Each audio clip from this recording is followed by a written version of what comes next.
As Bitcoin speeds for $8,800, it feels like we're moving at 88 miles per hour, and a cryptoverse is about to see some serious dance moves.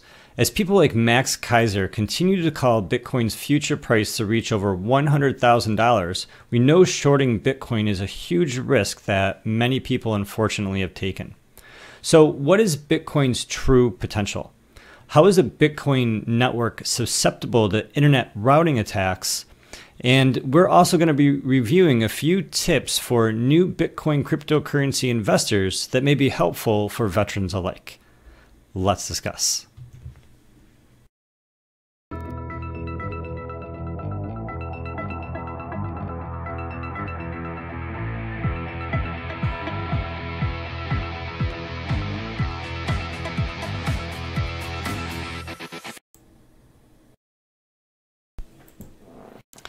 Hello everybody, I'm Gary Palmer Jr., you're you, and together we are Minting Coins, your trusted source for crypto news, interviews, and ICO reviews. So if you're new or not, tap that like button and subscribe to show your support, and it helps other people find this content. And leave your questions and comments below as you have them, so your voice is heard as part of the community. In this show, we're going to be talking about Bitcoin reaching all-time highs. We're going to be talking about the potential and practical certainty for attacks to be coming on the Bitcoin network and what those attacks might look like, how we can prevent those attacks. And then we're going to be going over some tips to really help everyone, just in terms of being grounded with their decision making. And although none of this is financial advice and none of this is directed toward making those financial decisions as you should do with, a financial advisor, they're just good tips to overall be thinking in the back of your mind as you're making any sort of decision in your life. So with that being said, why don't we immediately jump over into the market, take a look at the news, and let's discuss.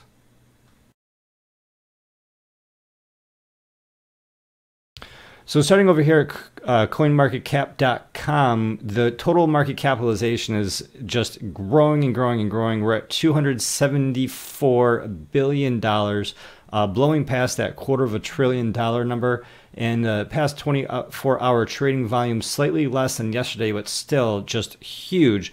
$11.5 billion. The Bitcoin BTC dominance below 55% as we were seeing it previously, but it's still above 50 at 52.9%. So the Bitcoin price is growing as the rest of the cryptocurrency universe is growing as well. So in the past 24 hours, the Bitcoin price up 5%. Current price $8,683. Really all-time highs, continuing to reach all-time highs, really speeding for that, 88 miles an hour, $8,800.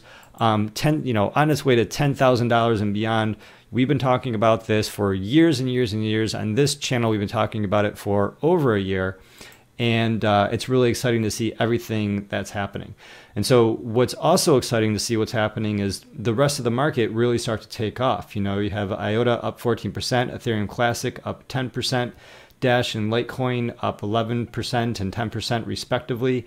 We have coins up all across the board, from Zcash to OmiseGo, and Zencash, as we've been talking about for quite some time now, up 15.62%. We were seeking to acquire some ourselves when it was $20, now it's $33. It's just crazy.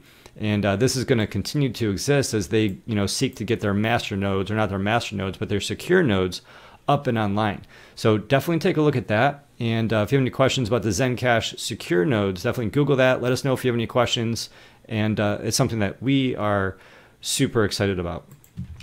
So in terms of shorting Bitcoin and placing your bets that Bitcoin is going to be decreasing in value, there's a NSFW video of like a bull fighting sort of situation that didn't turn out too well for the person involved. But this is sort of interesting to watch, and it's a good visual interpretation of what can happen to us when we short cryptocurrency, and when we short Bitcoin, and when we bet against Bitcoin, especially as more and more of the world is demanding Bitcoin, and there's never going to be more than 21 million Bitcoins. There's currently only 16.7 million Bitcoins, and more people are starting to recognize that they can purchase fractions of a Bitcoin. There's someone that's on Reddit r/Bitcoin who's just talking about how they purchased their first house with Bitcoin. And so it's an interesting story. If you want to take a look at this and take a look at all of these comments, you can take a picture of the photo of the sold sign on this person's new home that this person purchased with Bitcoin. And it's really interesting because I wonder for myself, if we have just one Bitcoin, are we going to be able to purchase our home in the future with one Bitcoin or just less than one Bitcoin, as there's more and more demand and the value of Bitcoin reaches so high, above $100,000, approaching $500,000, that that these sort of moon dreams are possible. And so what is Bitcoin? What is Bitcoin's real potential? And so a lot of people are sort of breaking this down and going down the rabbit hole. They start by thinking that Bitcoin is a new way to send money on the internet. They realize that it's not just sending money on the internet, but Bitcoin is a cryptographic asset like digital gold that doesn't require any intermediary to, approve or authorize, and works in a peer-to-peer sort of network. And then, stage 3, according to this meme, is Bitcoin is the first layer of a new stack of protocols that will do much more than just send money. They're going to also send messages. They're also going to send and store information, just as if they're going to send and store value. And they're going to send and store more than just messages and information and value. They're going to, store processes and full systems that are going to be trusted without any third-party intermediary. And then stage 4 on this meme is Bitcoin is the nascent form of a new political system which will replace the corrupt and broken status quo. And so this is definitely reaching out there. This is total utopian sort of vision, but it is sort of interesting to realize that before Bitcoin and blockchain technology, this vision wasn't even tangibly possible. At least with Bitcoin and blockchain technology, it is tangibly possible. But it's also important to recognize that just as Bitcoin and blockchain technology has the potential to become this new nascent form of a political system which is going to replace the corrupt and broken status quo, this can also be turned around and used against people to control people in deeper and further ways. And if that happens, and how the future continues to roll out, is going to be dependent on people coming together, on people getting information, on people sharing information, on people bringing together other people with conflicting and different points of view, and allowing more people to come together for each person to be an individual node in this new decentralized interconnected planet of human beings controlled by each of us equally, as opposed to the entire planet being controlled just by a few without any visibility by the rest of the planet. So this is really, really interesting to think about the full potentials and to recognize that this is possible for this technology to radically change the world that we live in. It's also important to recognize, as we're saying, that as Bitcoin can be turned against us, as blockchain technology can be turned against us, it's also possible in between now and then that the Bitcoin network can be attacked. And one of the ways that the Bitcoin network can be attacked is through these internet routing attacks. And if you just get through this article, what this goes on to say is that there needs to be more nodes in the world. We talked about running a Bitcoin full node in the previous video. Go check that out. And when, the thing with these nodes, and we looked at the bit nodes and the number of nodes in the world, there's over 10,000 different Bitcoin nodes in the world. And a lot of these nodes that are existing are controlled by a single person. There are, maybe dozens or hundreds of them that are just instantly sort of generated on a virtual private machine. Not really instantly, but it's not as if there's a physical machine in someone's location. It's just like a Amazon server, for example, where they have 100 different virtual private machines, virtual private servers, VPS servers, and each of those just install, upload, run the Bitcoin blockchain. And so there's two problems with that. The first problem is that they're all controlled by that one person, and then all those people who are doing that, where each of these 100 people all have 100 nodes, then all those 1,000 nodes are then hosted at one place, like Amazon server centers for the Amazon VPS servers. And so you get this point of congestion, this point of failure, this point of centralization. And to counter that, what the system requires is more decentralization. The more decentralization that there is with Bitcoin, the more decentralization that there is with any of your favorite blockchain technologies, the stronger that blockchain technology is going to be in terms of attack, the stronger it's going to be in terms of providing services, and the stronger it's going to be in terms of succeeding long term, for multiple different reasons, because of the people who are invested, because of the people who are involved, because the people who care about keeping the network up. And all of that provides this interconnected infrastructure, this web of people, this web of processes, this web of procedures, and it's all based around the protocol of the blockchain technology. And so the long and short of it is that the more people in the world that are running their own full nodes from their own computers in their homes and businesses, on real machines, the more decentralized that this technology is going to be, and the more secure that this technology is going to be as well. Because some of the potential problems coming from internet routing attacks and Bitcoin is that the first attack revolves around splitting the network into different components. There's lots of different attack vectors that people can attack Bitcoin with. It could be attacked through phishing attacks. It could be attacked through malware, through ransomware, through Trojans. But by splitting the network, certain nodes would no longer be able to communicate with the rest of the network. And then this would essentially create two separate blockchains. And one of those blockchains, both of those blockchains would be weaker than both of those blockchains put together. And so by splitting the network, that could create huge chaos inside the economics, huge chaos inside, the politics of what's happening. The second attack might be to push the Bitcoin block time back by 20 minutes, because right now the network blocks are discovered roughly 10 minutes apart. But a proper routing attack would push these back to 30 minutes.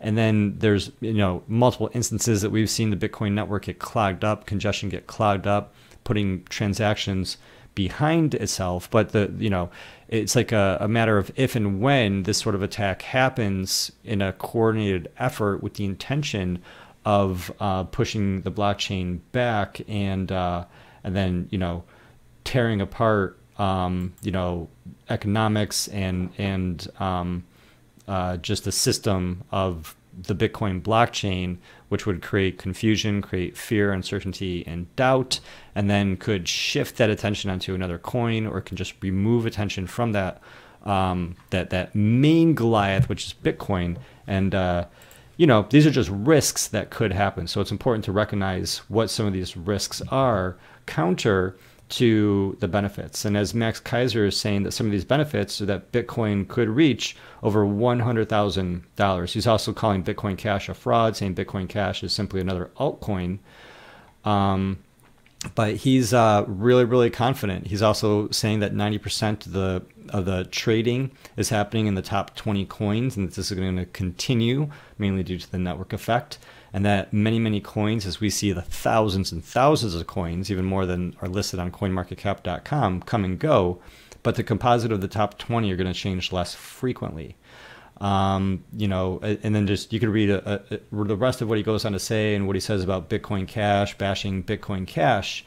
Even though I think that Bitcoin Cash is here to stay, I definitely think that Bitcoin BTC is going to be the Bitcoin that everybody continues to demand forever to come. Although, again, it is possible for a major attack, coordinated attack, to happen on Bitcoin BTC, and in light of the fear and uncertainty and doubt that could be generated by splitting people's resolve toward Bitcoin, or just splitting the world, splitting the community, it is possible to create a huge amount of disruption. And so again, for us to combat that, for us to be a coordinated effort to prevent that, what we need is for many, many more people to be running their own nodes. So definitely go check out Bitcoin Core, definitely go check out Bitcoin Knots, and see what might be the best option for you to run your own Bitcoin wallet for the benefits that you're going to receive yourself, and then how you're going to be supporting the network in terms of the security for all of this system to work better, efficiently, and to be more awesome. So maybe you've seen this. This is, just showing a decades of investment return for 15 different companies and a cryptocurrency updated. You can see how, Bitcoin's growth compared to the growth of Netflix, compared to the growth of Amazon, Apple, Starbucks, Nike, Google, Alphabet, so forth and so on. And so you can just see that the investment returns in the Bitcoin have been substantial compared to everything else.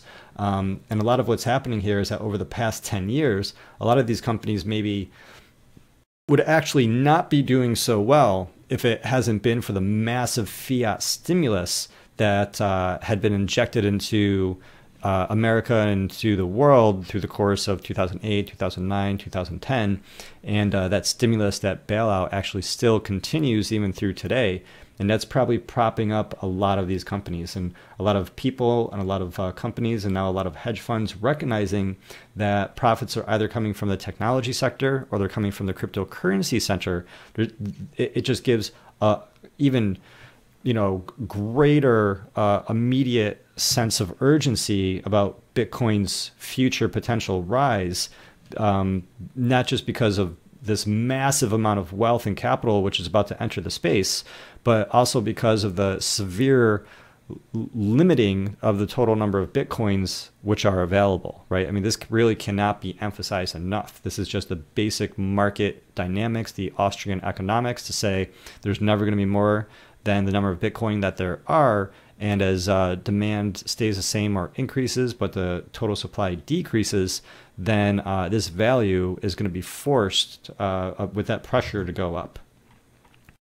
And we see that. So we see on this infographic here the number of days that it took for Bitcoin to reach all-time highs. And we just see that those number of days are getting shorter and shorter and shorter and shorter. And so this could span out again, because at some point we will actually be in a bubble. I don't know if we are in a bubble right now. We could be overbought because of the amount of money that's coming into the space from institutional investors and from wealthy people seeking to make a quick buck. They can put their money in, they can put their money out just as quickly. And the futures market has the potential to also game the system, forcing the price up and then pulling the rug out beneath the financial instruments' feet, causing, pressure of that Bitcoin price to fall in the future. But I definitely don't think that we're there yet. None of this financial advice, so forth and so on. Make your own decisions, seek a financial advisor.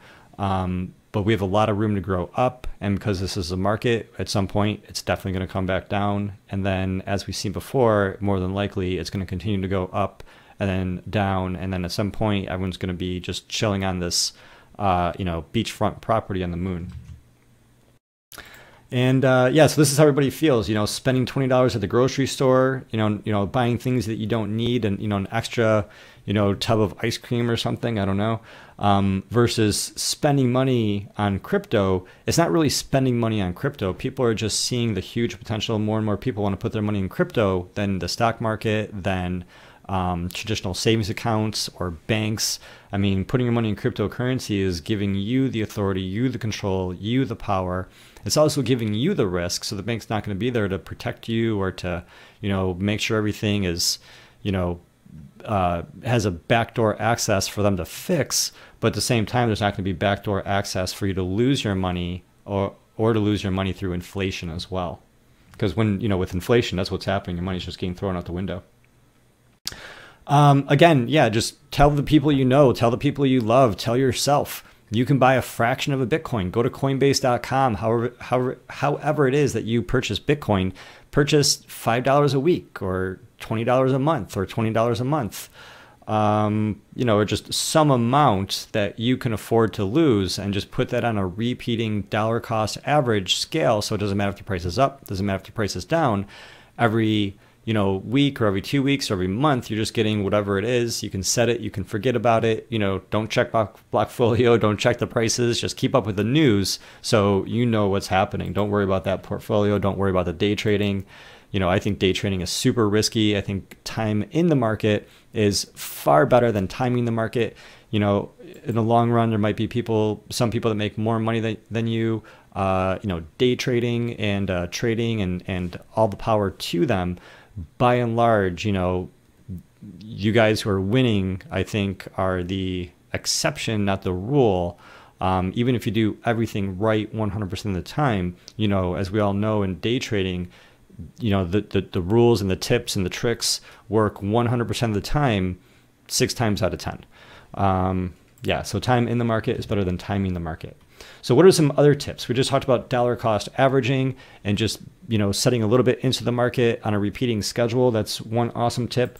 But again, we want to do our homework. The more you understand, the better you're going to be in life. The more that information you have and the more of that information that you're able to put together, the greater sense and understanding you're going to have of the picture overall.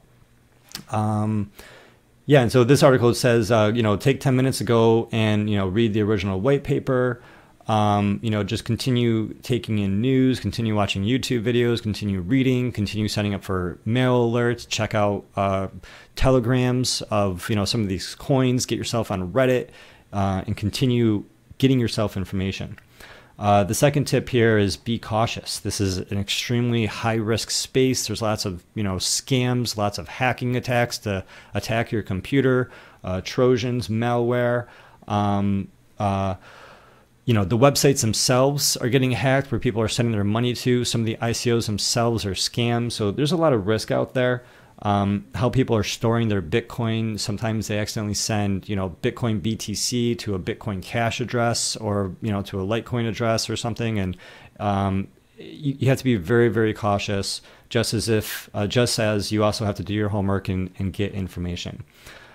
Third tip, diversify effectively. So having all your money in Bitcoin is probably a sure bet of success. But at the same time, as we were learning about the top 20 coins continuing to be very successful, as we're getting information and we're making calculated risks about coins that we think have a huge potential for success. Like, for example, I think Zencash has a huge potential for success. And, I'm really excited about what they're doing with their 3.5% of their rewards going toward their secure nodes, and people who are going to be providing the secure node service. That's very, very interesting. So diversification is roughly a good idea.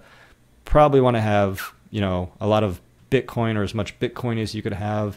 With the diversification, with Max Keiser saying Bitcoin Cash is a, altcoin, you probably still might want to have a little bit Bitcoin Cash as well. Probably not a bad idea. Fourth tip over here is to keep your coins off of the exchanges. It's just if the coins are on the exchange, you don't control your private keys. It's not really your money. Huge risk. Be wary of that. And tip 5 here, get ready for a wild ride. As we were talking about, the amount of money coming into the space is going to be crazy. And the amount of money going out of the space is at times likely going to be very significant. And so it's going to be huge swings of volatility, which means huge potential for the day traders, but huge risk for all the day traders at the same time. If Bitcoin's going to the moon, if demand continues to increase, time in the market is going to definitely supersede over timing the market. And that's what we have to say about that. And the doc is right. When this baby hits $8,800, you're going to see some serious stuff. And so, you think things have been crazy so far. They're going to get even more crazy as we move forward. Okay, so checking in with the channel, just, I want to bring this to your attention, everyone. It's like we are just getting hit every single video after video. It's sometimes discouraging, but all of the likes, all of the comments, all of the feedback, all the people who are, donating to the show or just who are, sending us emails with their support and their encouragement, reaching out to us on Facebook or Twitter. You are just amazing. Thank you so much for helping us, for keeping us going. Check this out. This video, 349 views, but 22 comments, 48 likes, 0 dislikes. Again, over here, the CME Bitcoin's Futures video, 759 views, 0 dislikes. The NASDAQ video, 0 dislikes. Always some people that don't like the sponsored videos. Keeps us going, keeps this channel alive, right? It's like we're not crypto rich, we're not fiat rich, but just this is what YouTube is doing. Every single video, even before, we posted on Instagram, even before the video gets finished uploading, it's just automatically not suitable for advertisers. And so this was posted on the 24th, today's the 25th. The first 2 days when people are looking for the latest news, many people are not seeing this video because it's being demonetized, because YouTube is placing other videos that are being monetized. And so every time you like, every time you subscribe, every time you comment, every time you take any action of engagement with this channel or any other channel, it's doing a huge service, because the world is against this independent news. The world is against this independent free information, and the world is against bringing people together, right? It's really about divisive stories. It's really about clickbait. And so I can't express my gratitude enough for you and for your commitment, to the industry, and for your, just spending a little bit of time with us and hanging out, learning about Bitcoin and blockchain technology with us.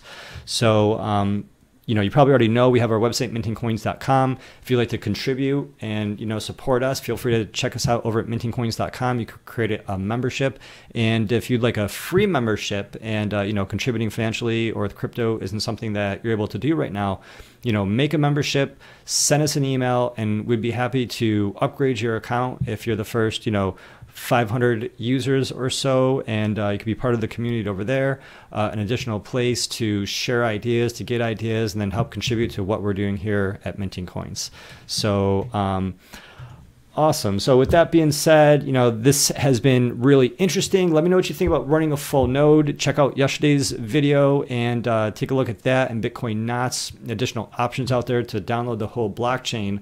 Let us know, what do you think about the possibility of attacks on Bitcoin, and then if you're concerned about those attacks on Bitcoin, then what do you think about you running a full node, or what's stopping you from running a full node? If you hate Bitcoin, then are you going to be running a Bitcoin Cash node or any sort of node, or what are you doing? why are you here? All right, so let us know what you think, and we'll be releasing some new videos soon. Until then, in the meantime, I'm glad that together we are minting coins.